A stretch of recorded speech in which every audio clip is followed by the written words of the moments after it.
David Fincher is easily one of my all-time favorite directors. There's just something about his style of filmmaking that's always appealed to me. He seems to infuse tension and atmosphere into his films effortlessly, no matter what the subject matter is, to the point that you can't help but get sucked into the story he is trying to tell as an audience member. That also lends itself to his notorious reputation for being a bit of a stickler when it comes to the details of the film he is crafting. We are truly blessed when you think about this year bringing us 3 films from some of the best living directors that we currently have working. That being said, The Killer specifically didn't grab me in the way that I expected it to.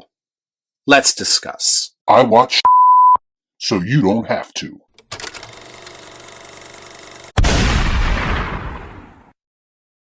Before I get started, I'd like to kindly ask that you hit the like button and please subscribe to the channel for more content just like this.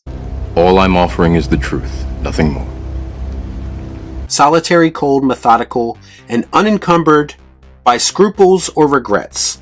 A killer waits in the shadows, watching for the next target, yet the longer he waits, the more he thinks he is losing his mind, if not his cool. The Killer without a doubt looks and feels like a Fincher movie through and through. There's very few directors that have their own distinctive tone that's as easily as recognizable as David Fincher's is. And this film, in a weird sort of meta way, feels like it parallels David Fincher's somewhat unorthodox approach to filmmaking. He's known for being detail-oriented, methodical, and ridiculously meticulous about making films. And the main character in The Killer reflects all of those qualities in the way that he approaches killing people. Basically, David Fincher is the killer confirmed.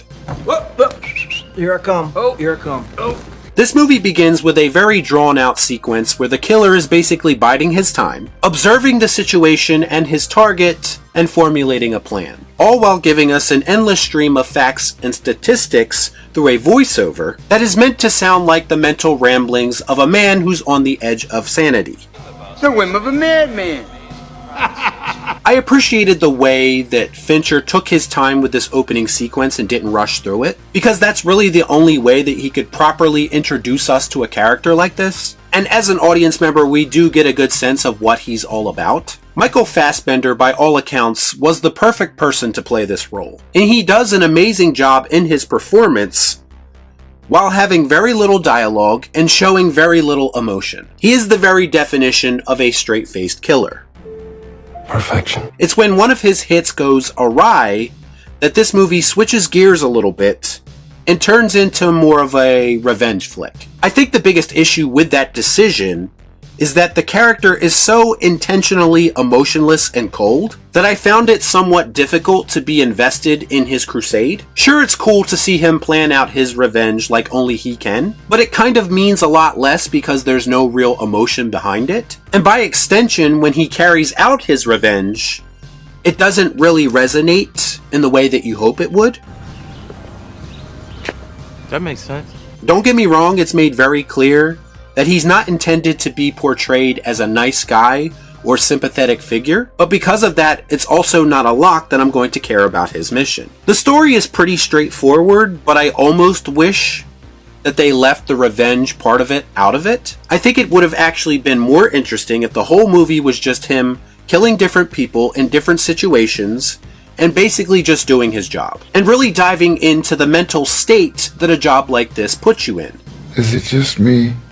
Or is it getting crazier out there?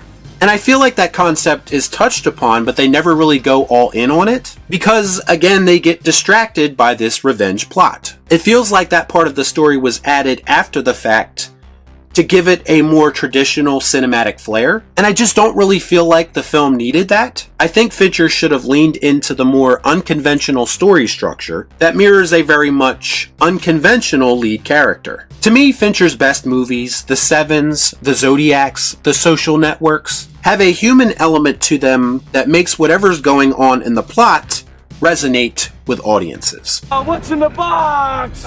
And The Killer is missing a little bit of that human element to me. And because of that, I just didn't connect with this film in the way that I connected with a lot of other Fincher films. That's not to say there aren't things about it that are memorable. One of the more up-tempo scenes involves the killer in a knockdown drag-out fight with a very large man. And I don't know that I've ever really seen a fight scene quite like this. It didn't feel as choreographed as your typical mindless action sequence. It felt very improvised, very raw, and very real. And the way that Fincher shoots the scene just enhances the brutality of it. It really made me feel like I haven't seen a fight this realistic since They Live. You're okay. This one, real ugly. Again, most of the dialogue in this movie is delivered through voiceover, which again is supposed to be our window into the killer's thoughts. But it does make for a good deal of memorable quotes and dark humor that I dare to say will probably stick with you the more you watch this film. The rest of the dialogue in the film consists of the killer's victims reacting to him, whether that be them pleading for their life or trying to reason with him. And most of the time it falls on deaf ears because he is very much depicted as a person with very little empathy. I don't care! But there is one scene with Tilda Swinton that was very well written, and she's from his world, so she's trying to appeal to what little she knows about him. And it was interesting to see this kind of one-sided verbal duel, with Fassbender mostly just reacting with facial expressions. It's not easy to make a scene like that compelling, but they definitely pulled it off. Also, a quick shout out to Trent Reznor and Atticus Ross, who have basically become David Fincher's personal composers. And they knock it out of the park every single time, and The Killer's score is no exception to that. I like it a lot. The finale of the film goes back to being a bit more unconventional, and it does come off as a bit anticlimactic because of it. I can't say that it was all that satisfying to have the film end in the way that it does. I understand why they did it, I suppose, and it does show a little bit of an understanding side to the killer that we hadn't seen up until that point, but it does feel like they left something on the table here. And I don't know if it's because they're planning a sequel or what, but the ending of the film just did nothing for me and left me wanting more.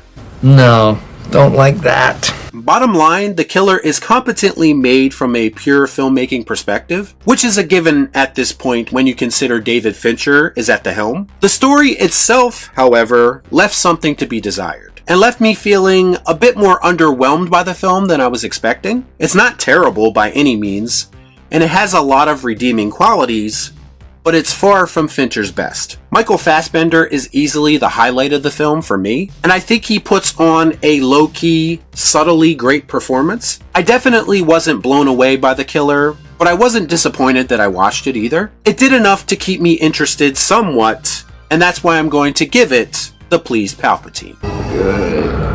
Good. Y'all be cool. Shut up.